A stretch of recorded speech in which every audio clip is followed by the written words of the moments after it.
Alright, what's good, drifters? I'm on my way to work this morning. It is Tuesday. And, I don't know, maybe I'll bring you guys with me today. Maybe show you a little bit of my daily work life. So, why don't you come on with me and let's seize the day.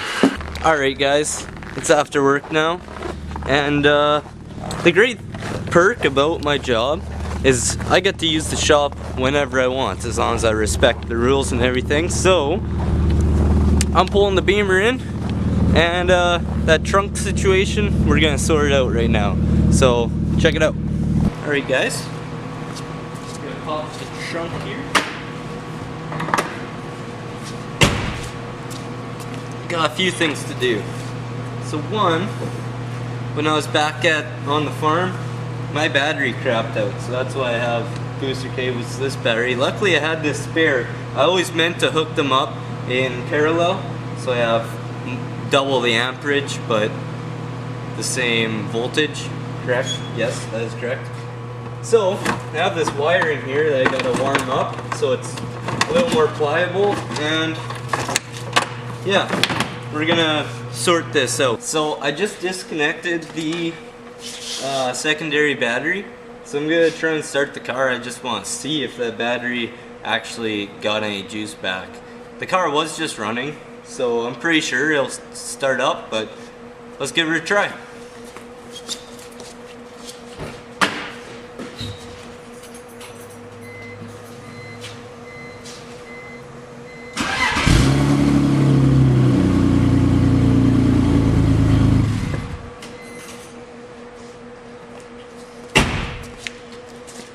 So the test didn't really prove anything, but it started. So hey, at least it has some capacity yet, I guess. So we have parking just out front here for our shop vans, and today our one shop van is gone because my coworker took it on a road trip. So my boss parked where it normally parks, which is fine because we still have parking for the other one. So then I took our other shop van today to go on a delivery, and I came back and my other boss stole that parking spot. So that kind of rubbed me the wrong way, so I parked behind them so they couldn't get out. So I kind of pinned them in just to prove a point, saying those are parking spots for the shop vans, don't park there. But anyway, there's parking available now, so I'm gonna go get the keys to the shop van and I'm gonna move it, just be nice. Got our battery tester here. I'm gonna test this battery, just see what it's at before I replace it, and I'm also gonna test the other battery. So, got the tester hooked up. So it's a 72 amp hour battery. So I plug that in. We're starting at 12.3 volts. Drop down to 11.9. That's not bad at all. Oh, I think it's dead though. Has the battery been charged once? Yes, it has. Battery bad, 32 amp hours, so it's a little less than half capacity. So it's just in the cold, it can't keep up in the cold, but it's still decent. It's not the best, but it was a used battery when I put it in, so that's not too bad at all. Let's test the other one. The reason these batteries are in amp hour rather than cranking amps or anything like that is because it's actually a gel cell battery, AGM gel cell. The reason why I have this battery is because I work in the mobile industry, so I work on a lot of scooters, and sometimes we pull batteries out that are still half decent, but it'll be like a reallocation where that scooter was used and it comes to us, and then we make it as good as new again, and we always replace the batteries right up to start. So sometimes we take batteries out that are still okay but aren't to be used again, so I keep them and I repurpose them sometimes. So that's the story behind these batteries.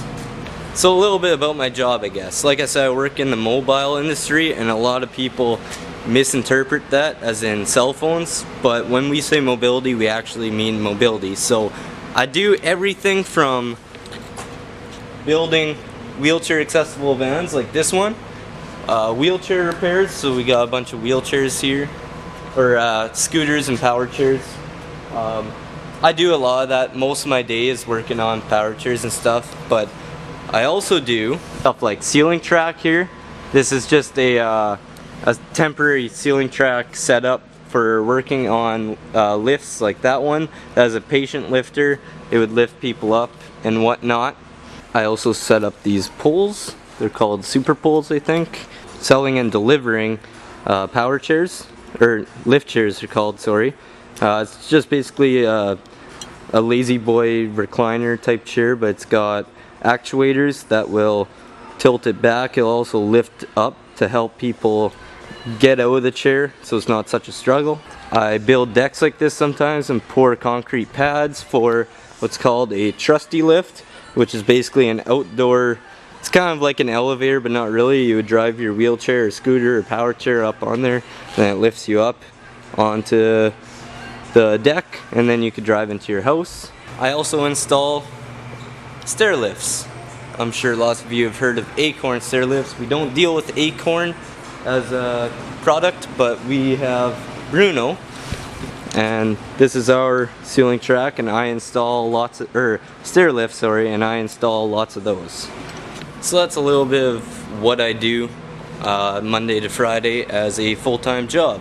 It's really rewarding in a sense that I get to help people and bring them a new life and make their life easier on a day-to-day basis. It's quite rewarding, and lots of them are very grateful for the service we do.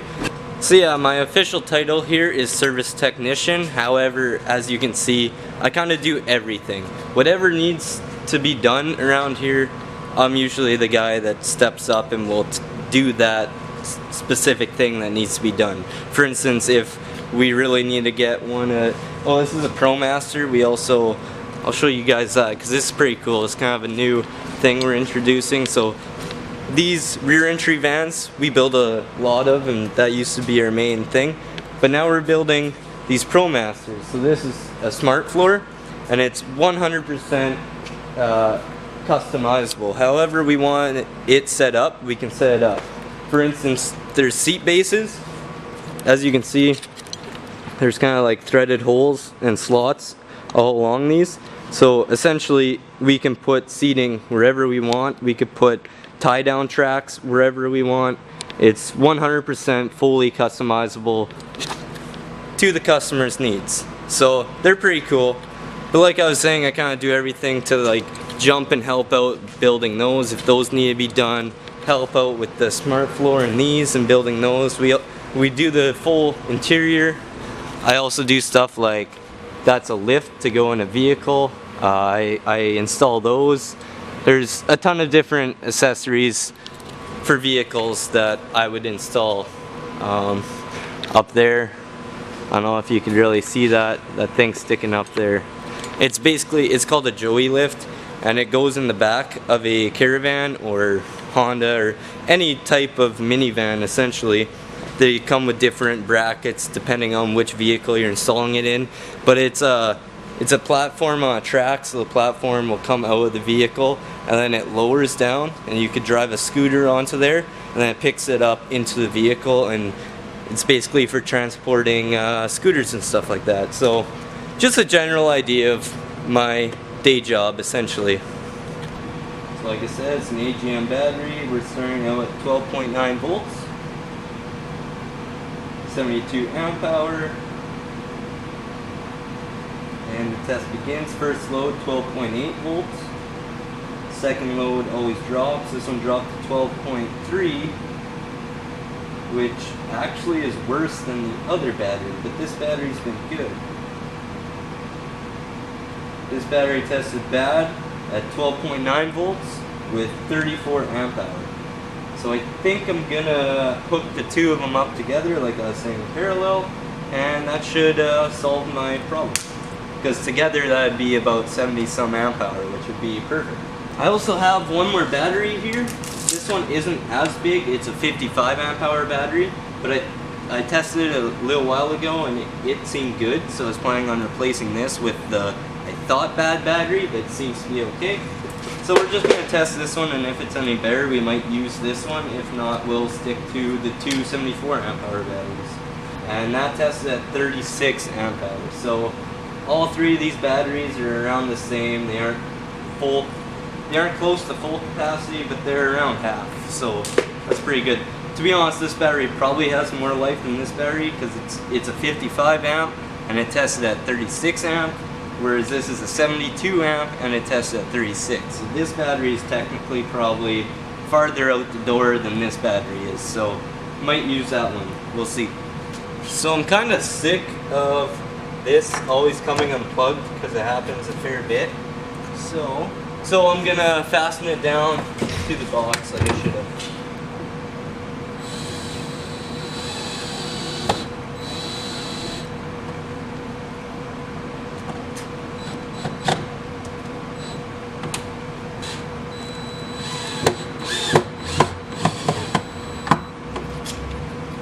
There we go. Now to fix the problem for good, I'm gonna use a zip tie with this little hoop to tie my wires down and fasten it down.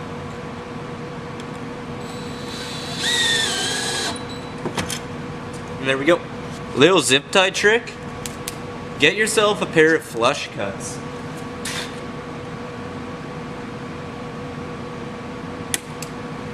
Cuts it off nice and flat, and now no jagged edge there, because I'm sure lots of you know those zip ties can be very sharp. Guys, we're gonna use this battery, I decided, because it fits perfectly in this little tray, so that'll keep the battery from moving around, because I don't really have anything to fasten the battery on this side. And I was gonna put the you know, like battery terminals I knew we had at work here somewhere, but I can't find them. And just me being me, I don't really, even though I know it wouldn't be a problem, I don't really like using things that aren't mine. So we're just gonna go ghetto style, or Haggard, or however you want to call it, and we're just gonna end up squishing the wire next to the terminal using bolts. And these bolts, they come with batteries, and sometimes you don't use them, so I had them saved in my toolbox, so I finally get to use them for something. But clean off your terminals, it's always smart. I said I was going to do things proper, but I never do things proper. So I have the same wire here cut at the same lengths that I used for a speaker wire at one point, but since then I got other speaker wire that's actually speaker wire, and it's actually good. So one I have red tuck tape to, so that's going to be my positive, and the one that isn't is going to be my negative. As long as I know, do they really have to be color coordinated? I don't think so.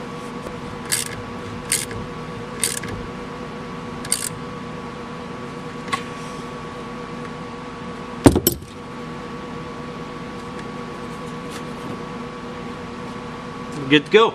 Okay, same thing for this side. I wish I could do it a little better, but unfortunately this nut, once you get it loose, it hits messed up threads and it won't come off, so I can't put you know what I'm talking about, a loopy thing there.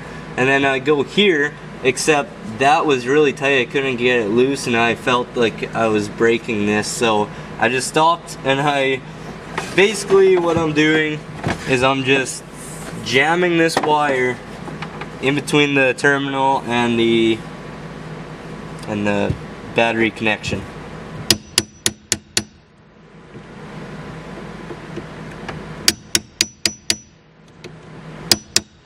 So kind of a really big no I just did, but fuck it. I couldn't fit both wires, like there wasn't enough room around the terminal, so I took a 3-inch grinder, and I basically just chopped some of the terminal out so that I could fit both wires in, and it's mint. So tighten it up and move to the other side.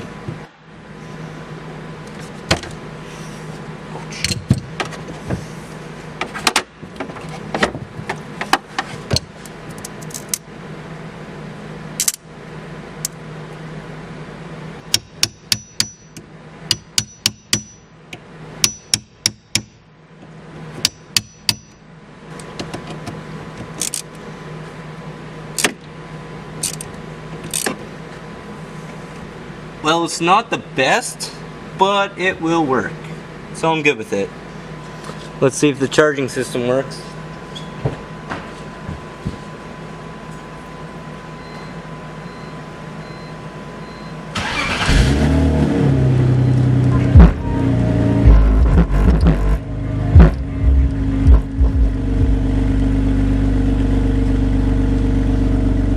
And it's charging.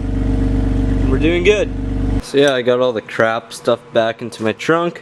Battery there.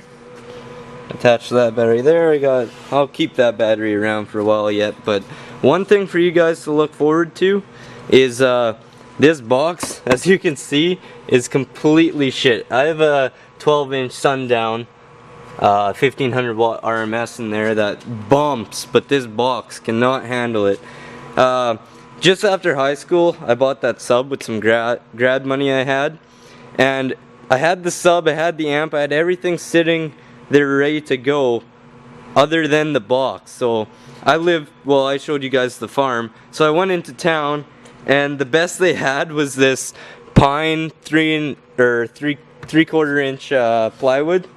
So I used that. I didn't use caulking, I used screws instead of wood glue. It's absolutely terrible, but I just couldn't stand having a sub without playing it. So I'm planning on building a new box, like MDF, wood glue, like everything. I think you guys should keep an eye out for that video because it's going to be pretty good. Now then, there's one more issue that I want to take care of, and that's this mirror. It sucks not having this mirror, and I want it back. So right now we're going to take some brake clean, we're going to spray it on to the rig, and we're just going to clean this off real good. And the brake clean will evaporate, so you won't have to worry about that sticking issue. Alright, got my shape cut out, got my adhesive strips on there, now time to stick her on.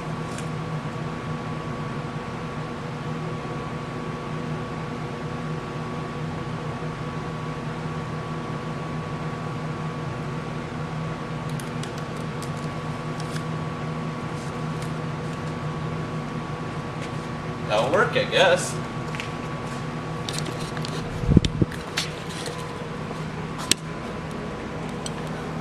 At least I have something there. As you can see, it's reflective. I'm gonna end this one here. It's enough being at work for one day. I'm gonna go home and relax and edit up this video, of course. So I hope you guys enjoyed today's video. If you liked it, give this video a thumbs up.